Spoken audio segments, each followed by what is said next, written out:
அந்த சிந்தாமணி கிட்ட நம்ம எவ்வளவு நல்லா பழகணும். அவ செஞ்ச துரோகம் எல்லாம் உனக்கு நல்லா புரியணும்னு தான் நான் உன்னை இங்க கூட்டிட்டு வந்தேன். அது எனக்கு எப்பவோ தெரியும், உனக்கு தான் இப்ப தெரிஞ்சிருக்கு. இன்னைக்கு அவளை என்ன பண்றேன்னு பாரு. ஏய் சிந்தாமணி, சிந்தாமணி, சிந்தாமணி. வாங்க மாஸ்டர். வா பார்வதி. என்ன சொல்லாம கொள்ளாம இவ்வளவு தூரம் வந்திருக்கீங்க? வாங்க உட்காருங்க. ராதிகா டீ கொண்டு வந்து சொல்லிட்டு. ஏய், இத்தனை நாளா கொஞ்சம் கொஞ்சமா ஃப்ரெண்டுன்னு சொல்லி எனக்கு விஷத்தை குடுத்தியே, அது பத்தலையா உனக்கு? என்ன மாஸ்டர் இப்படி பேசுறீங்க? சீ, நிறுத்து. உன்ன மாதிரி ஒரு துரோகியை என் வாழ்க்கையில நான் பார்த்ததில்ல. கூடவே இருந்து நல்லா பழகிட்டு இப்படி பின்னாடி இருந்து குழி பறிச்சிருக்கியே, அசிங்கமா இல்ல உனக்கு? ஆரம்பத்துல இருந்தே உன் மேல எனக்கு சந்தேகம் இருந்துச்சு. ஏதோ மீனாவை பழிவாங்க விஜயா கூட பழகுறேன்னு நினைச்சேன். ஆனா மொத்த குடும்பத்தையும் பழி வாங்கிட்டேல்ல. நான் வயிறு எரிஞ்சு சொல்றேன், நீ எல்லாம் நல்லாவே இருக்க மாட்ட. இப்ப என்ன நடந்துருச்சுன்னு நீங்க எனக்கு இப்படி சாபம் விடுறீங்க? என்ன நடந்துச்சுன்னு உனக்கு தெரியாதுல்ல? எல்லாம் தெரிஞ்சுதானே பண்ணிருக்க. என் வீட்டு பத்திரத்தை நீ வாங்கி வச்சுக்கிட்டு யாரோ ஒரு பைனான்சியர் எங்களுக்கு பணம் கொடுத்த மாதிரி நீ டிராமா பண்ணிட்டு இருக்க. என் பையன் மனோஜ் ஜெயிலுக்கு போறதுக்கு காரணமா இருந்திருக்க. இதெல்லாம் நீ சொல்லிதானே நடந்திருக்கு. இப்ப ஒண்ணுமே தெரியாத மாதிரி பேசுற. உன்னை போய் நம்பினேன் பாரு, எனக்கு இது வேணும். சாமர்த்தியமா எல்லாரும் ஏமாத்திட்டு தான் நினைக்காத. ஒரு நாள் நீ தான் கடைசியில ஏமாந்து போய் நிப்ப. காலம் உனக்கு அந்த தண்டனை கொடுக்கும். நீ சொன்னது எல்லாம் நான் நம்பினேன். என்ன நம்ப வச்சு என் முதுகுல குத்திட்டல. நீ எப்படி நல்லா வாழ்றன்னு நானும் பாக்குறேன். போதும் விஜயா, இதுக்கு மேல கத்தாத.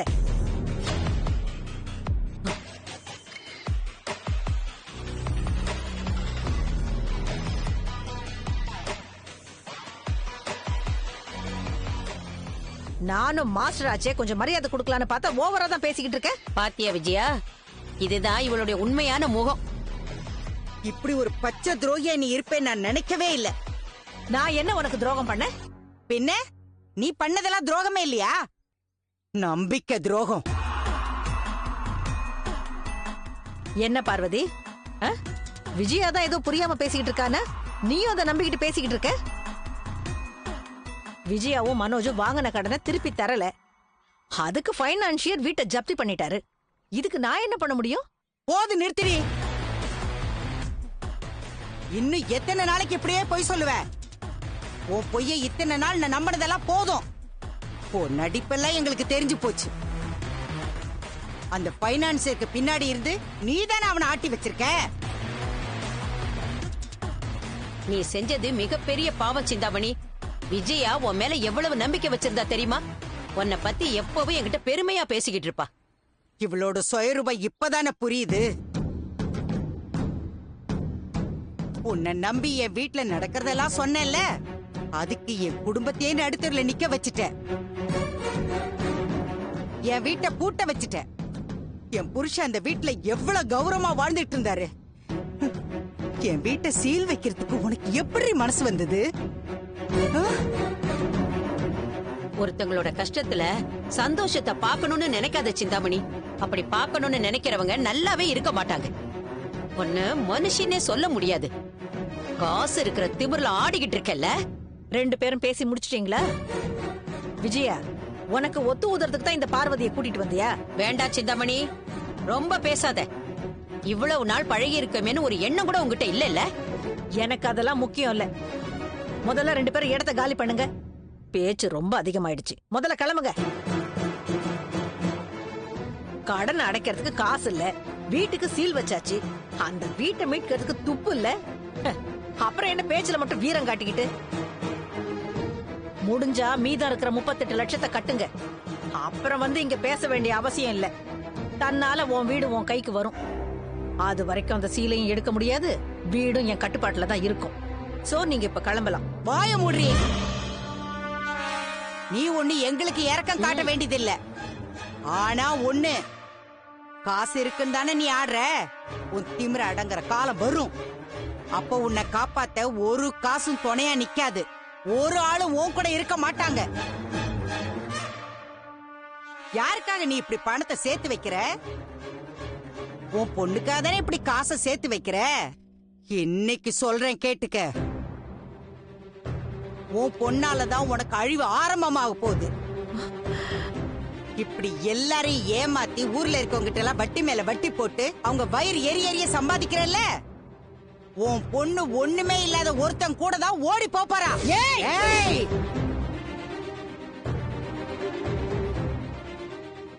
இந்த சத்தம்லாம் என்கிட்ட வேண்டாம். உன் சத்தத்துக்கெல்லாம் அடங்கி போறவல்லனா நான் சொல்றதுதான் நடக்கும். உன் பொண்ணு ஒண்ணு இல்லாத வெறும் பைய கூட தான் ஓடி போவா. அப்ப நீ சேர்த்து வச்சிருக்க இந்த காசை கட்டிட்டு அழு.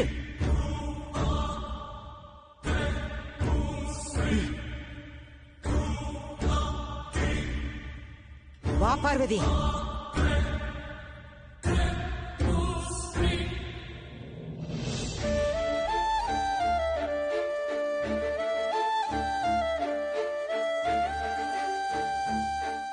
ரவி, என்னாச்சு?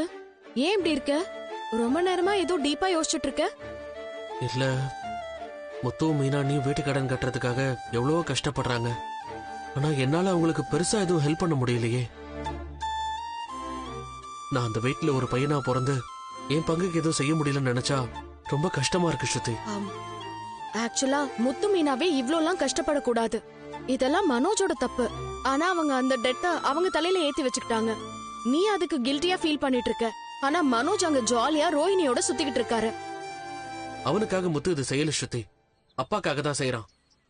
வீடு கையை விட்டு போயிட்டா அது அப்பாவால தாங்கிக்க முடியாது. நானும் என்னால முடிஞ்ச ஏதாவது செய்யணும்னு நினைக்கிறேன், ஆனா முடியல.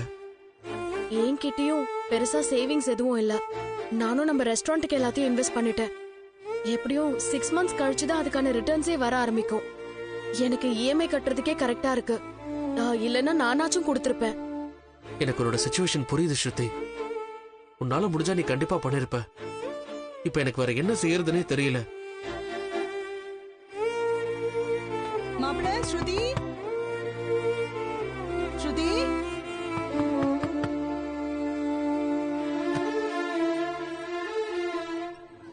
என்ன മമ്മി? മോളെ, അച്ഛൻ നിങ്ങളോട് രണ്ടുപേരോടും സംസാരിക്കണമെന്ന് പറയുന്നു. വാ വാ. ആ മോനെ ഇരിക്കൂ. என்ன அங்கிள், ஏதோ பேசணும்னு சொன்னீங்களா? അതെ മോനെ, ഞാൻ നിനക്കൊരു ഉപകാരം ചെയ്യാൻ വേണ്ടി ഉദ്ദേശിച്ചിരിക്കുന്നു. என்ன அங்கிள் பேசணும்? നിങ്ങളുടെ വീട്ടിലെ പ്രശ്നം എല്ലാം എനിക്ക് നന്നായിട്ട് അറിയാം. நாங்க உங்களை மருமகனா பார்க்கல, சொந்த மகனா தான் பார்த்திருக்கு. உனக்கு செய்ய வேண்டிய கடமை எனக்கும் இருக்கு. அதான் யோசிச்சொரு முடிவுக்கு வந்திருக்கு. மாப்பிள்ள, உங்க குடும்ப நிலைமையை நினைச்சு ஸ்ருதி அப்பாவும் நானும் ஒரு முடிவுக்கு வந்திருக்கோம். ஸ்ருதி எங்களுக்கு ஒரே பொண்ணு. அவ புருஷனோட குடும்பம் கஷ்டப்படுறத எங்களால பார்த்துட்டு சும்மா இருக்க முடியாது. മോനെ, நான் நேரா விஷயத்துக்கு வரேன். எங்க பங்குக்கு உங்க வீட்டு கடன் மீட்கிறதுக்காக ഞാൻ ഒരു 10 ലക്ഷം രൂപ തരാം.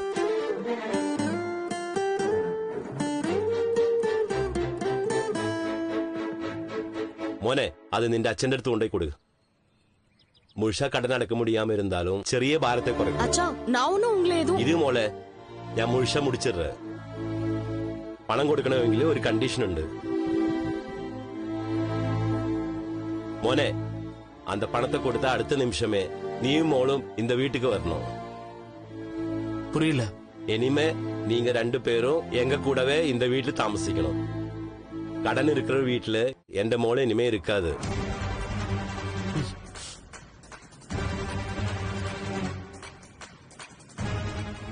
நிக்கு. மோனே, வீட்டை பூட்டி சீல் செய்யறதுக்கு முன்னாடியே நீங்க எல்லாம் கிளம்பி வந்துட்டீங்க. லேட்டா இருந்தா ஊரே பாக்குற மாதிரி எல்லாரையும் அசிங்கப்படுத்தி வீட்டை விட்டு வெளியில அமைச்சு சீல் வச்சிருப்பாங்க. അങ്ങനെ ഒരു വീട്ടില് എങ്ങനെ എന്റെ മോള് നിമ്മതിയെ വാഴ முடியும்?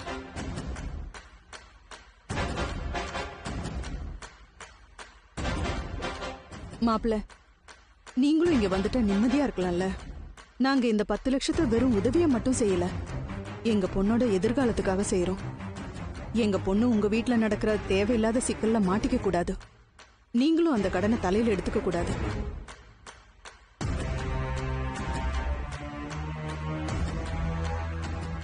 புரியுது.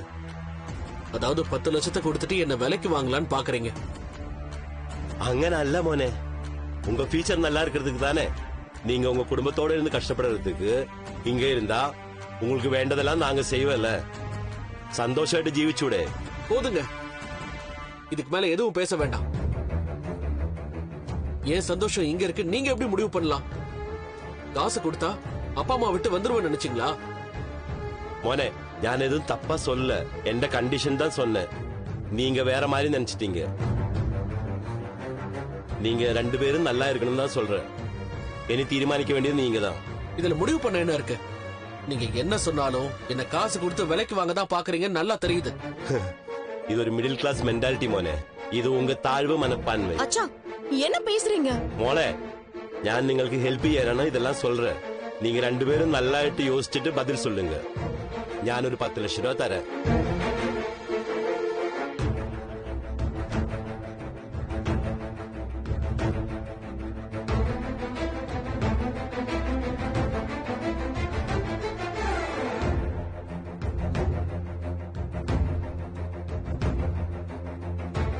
ரவி, அவங்க சொன்னதை நினைச்சு நீ ஒன்னும் ஃபீல் பண்ணாத. என் அச்சா நம்ம நல்லதுக்காக தான் சொல்லிருக்காரு.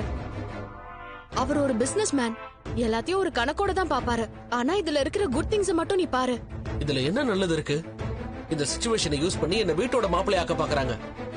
அவர் எப்படி இத அவருக்கு சாதகமா பாக்குறாரோ அதே மாதிரி நீ இதுல இருந்து நமக்கு கிடைக்கிற நல்லதை மட்டும் பாரு. நீ பிராக்டிக்கலா கொஞ்சம் திங்க் பண்ணி பாரு. இப்போ உங்க வீட்ல நம்ம இருக்கோம்னு வைய, நம்மளால என்ன செய்ய முடியும்னு நினைச்சு பாரு. டெய்லியும் நம்மளால எந்த ஹெல்ப்பும் பண்ண முடியலையேன்ற கில்ட் தான் இருக்கும்.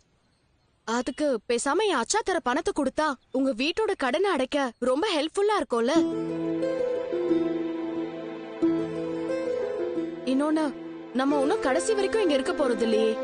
நாம இங்க இருந்துட்டு குவிக்கா ஏர்ன் பண்ணி என் அச்சா கொடுத்த கடன் எல்லாம் திருப்பி கொடுத்துடலாம். அப்புறம் நம்ம வீட்டுக்கே போயிடலாமே. எனக்கு இது சரியா படல ஸ்ருதி. இது என்னோட ஒப்பீனியன் தான். ஆனா ஃபைனல் டிசிஷன் எடுக்க போறது நீதான். நீ என்ன சொன்னாலும் உனக்கு நான் சப்போர்ட்டா இருப்பேன்.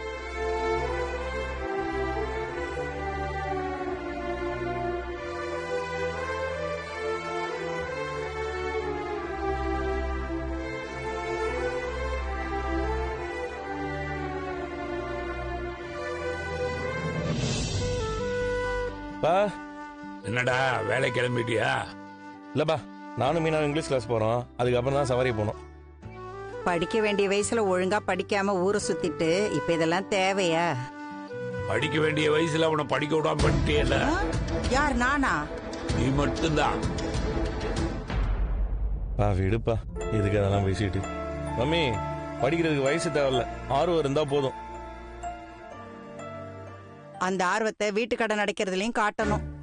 உன்னையும் மனோஜையும் விட முத்துவுக்கும் மீனாவுக்கும் அக்கறை அதிகமா இருக்கு. கொஞ்சமாவது அவங்க 2 பேரும் ரெஸ்ட் எடுத்து பாத்துருக்கிறியா? ஓடிட்டே இருக்காங்கல்ல. மீனா, கிளம்பலாமா? வரேங்க.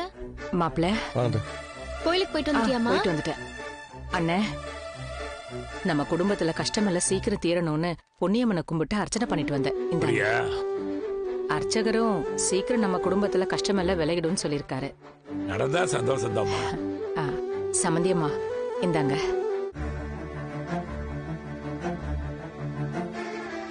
நாங்க வீட்டை விட்டு வெளியே வந்த விஷயத்த அக்கம் பக்கத்துல எல்லார்கிட்டயும் சொல்லியாச்சு. இப்ப கோயில் பூசாரிகிட்டயும் சொல்லியாச்சு. இன்னும் ஊருக்கே தம்பட்ட அடிக்க வேண்டியதானே?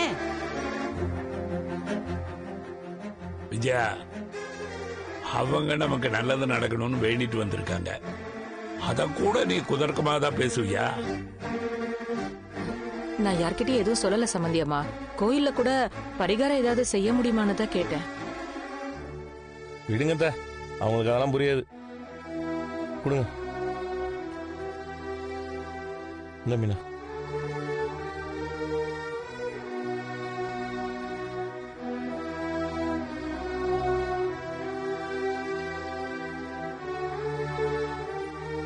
ரவி, விபூதி எடுத்து வச்சுக்கோங்க. ஏண்டா ஸ்ருதி வரலையா? இல்லம்மா, அவ ரெஸ்டாரண்ட்டுக்கு போயிருக்காமா. என்னடா ஆள் ஒரு மாதிரி டல்லா இருக்கு? ஏன் ஏதாவது உடம்பு சரியில்லையா? அதெல்லாம் ஒண்ணும் இல்லம்மா.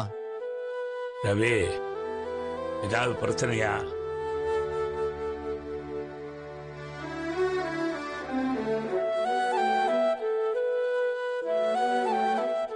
மீனா, எனக்கு ஒரு 6 மாலை ஆர்டர் இருக்கு. கடைக்கு வந்துருவாங்க, நான் போயிட்டு வந்துடுறேன். அம்மா சாப்பிட்டு போமா. இல்லடி, கொஞ்ச நேரத்துல வந்துருவேன், நீங்க பேசிட்டு இருங்க. அண்ணே, நான் வரேண்ணே. ஆ.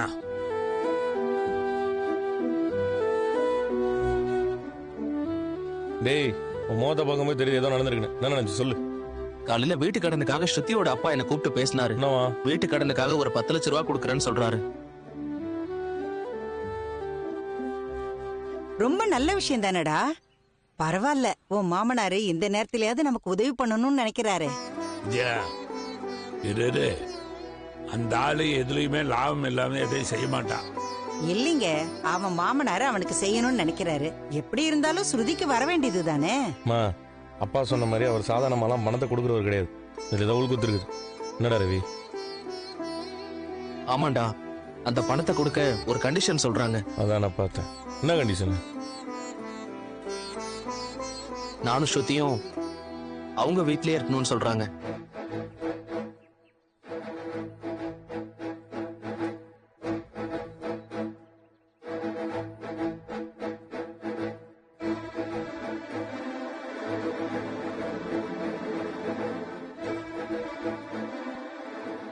ஓ, அப்படின்னா அவர் உன்னை வீட்டோட மாப்பிள்ளையா கூப்பிடுறாரு, அப்படிதானே?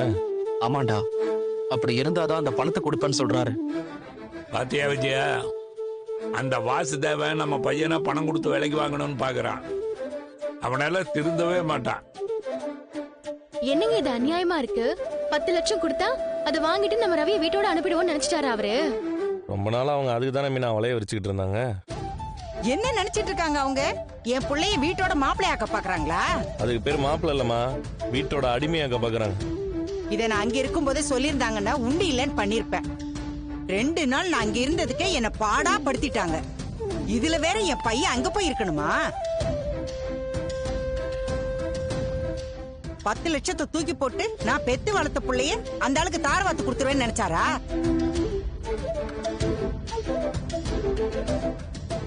என் பிள்ளைய எங்கிட்ட பிரிக்கணும்னு பாக்குறாரா?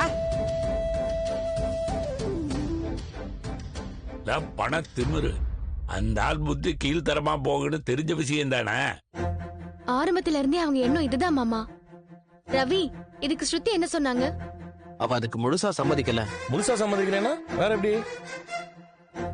அந்த பணத்தை கடனா வாங்கிட்டு கொஞ்ச நாள் அந்த வீட்டுல தங்கி